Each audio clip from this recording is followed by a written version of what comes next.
narito tayo ngayon sa isang barangay dito sa Camiguin, tinatawag natin Minabel, Sitio Panan.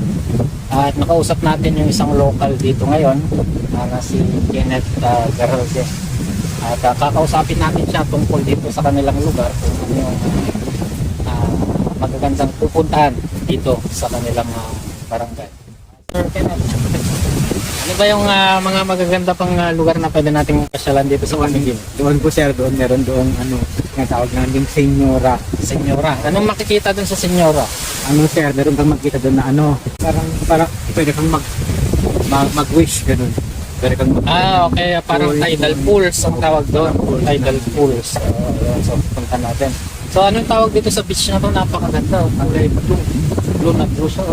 Panan Beach. Panan. So, ito yung Panan. Merong small community dito of fishermen.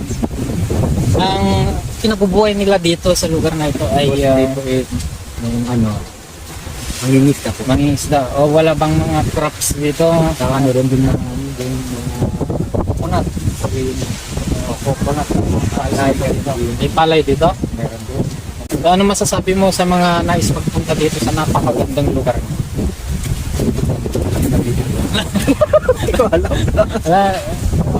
Sabi ko lang, sir, ma'am, detention talagang